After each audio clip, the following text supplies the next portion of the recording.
Michigan, and I'm talking to Steven from Batch Brewing in Detroit. How you doing, Steven? I'm doing good. I'm with you. I am also doing better now that I'm with this guy right here. So, what is let's say one of the most exciting things that's going on with Batch this year? So, well, actually, there's a ton of stuff. The Funk Room, we're starting to roll out. It's our second facility where we get to do mixed culture fermentation. We're doing some fruit fermentation, doing some cider and natural wines and things like that. And as exciting as all that stuff is, and it is, I get to do our fruit fermentation. I don't have the time to put 10 hours into brewing beer anymore because invariably I get distracted, I mess something up. We don't need that in our beer. So I get to play with fruit, which is fun. And as exciting as that is, the most exciting thing is that we're adding another brewer to our team who starts on Monday. Awesome. So Kim Schneider, who is a perennial expert, just beautiful beer maker, and has been a part of the Michigan Brewing Community for like 17 years now. Has been on our team for about a year. Last summer, when she was working at Pallet, I was like, I want to talk to you about something, and she was like, let's do that. And she works for us now. On Monday, we're adding Mike Bardalis to our team. Nice. And if you know Mike and the beer that he makes and the part of the beer community that he has been over the years, like I'm putting together this like 90s Red Wings team of like veteran badass beer makers, and we're gonna party. It's gonna be rad. So, yeah, that's exciting. Which Red Wing would he be? He's probably, I like that. I like that analogy. He's better off. He's very much better off. Absolutely. Classic player. Nice. I have no hockey knowledge. I was going to try and riff. It was going to be awful. I have nothing. Yeah, I got it. Yeah. So there's tons of beer festivals in Michigan. What are a couple of your favorites? So I will say the pay to pour festivals we do not participate in. Typically, it ends up being distributors that show up and are pouring a lot of kind of retail available beers, and many of which are not Michigan beers. So we don't participate in those. Almost exclusively, we do the guild festivals. I think our favorite from an experience standpoint is Ypsilanti. We love going up there. I've actually sacrificed for the last 3 years not going so I can hold down the fort so Jason can go, Cordy can go. They own campers, they bring dogs, they do a thing, and this year I'm like, so they're like, who's going to run the place? I don't care! I want to go to the festival! So I'm going this year. It's great. It's a beautiful environment. I really genuinely love the UP, and Marquette's it's a great town. It's a mountain town. It is. The equivalent of like a Colorado mountain town that's in Michigan, and the people are so kind, and there's amazing food and drink to be had, and the environment's incredible. So I'm pumped to go. I'm really pumped to go. I'm with you there. Yeah, for sure. Fantastic. But I mean, the Summer Festival, it's the mommy of all the. Right. It's really important. This festival is where I, first really turned what was like a dorky hobby of homebrewing into like being aware that there was a community, and I was a full jock sniffing, just following breweries around. So what are you doing? How does this work? What's this? I'm sponsoring this. I work for Bible. I was just a hanger-on to this back in the day, and now I get to do it. Friday used to be the day that you would hang out with the brewers and drink their hooch, like all the shit they were like distilling hush hush on the side, and get silly drunk, and everybody showed up on Saturday The Hangover. 5,000 people showed up, and it was cute. And now it's this thing, and I get to participate. As much work and as hard as summer is, and there are a lot of IPA zombies by the end of the day, I love this festival. So there's plenty of beverages that you can enjoy, after work or on the weekend. What's your go-to beverage of choice?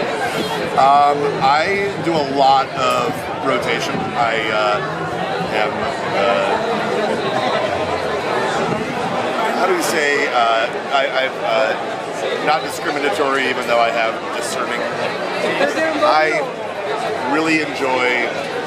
Obviously, I think I own a brewery, and I love well-made beer, and any style of beer that's well-made I'm willing to enjoy. I've been spending a lot of time drinking cider. As I'm rolling out, starting to develop my perspective as a cider maker, I've had to educate that perspective more than casually, but like really deliberately to understand what I like about certain ciders and things that I would like to emulate or avoid as I'm trying to make these things. But there is some incredible cider out there right now. A lot of it boils down to availability of the ingredient, right? And not many of the apples that I want to use that I've yet found are in Michigan. I know they're here, I just haven't found them yet because I'm a newbie. But if you have ever tried Ancho cider, they're from Washington, D.C. And the head cider maker, Greg Johnson, used to work for me at the brewery. And before that, he worked at Blake's for a minute. Before that, he worked under Ryan Burke at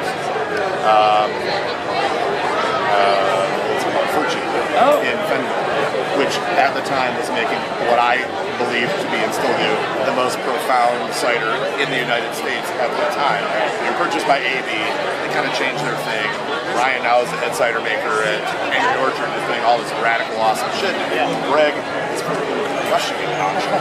So if you get a chance to find 4 packs of Ancho, Oath is their distributor in Detroit out of Eastern Market, and their cider's getting out there, and I love it. If you get a chance, check that out.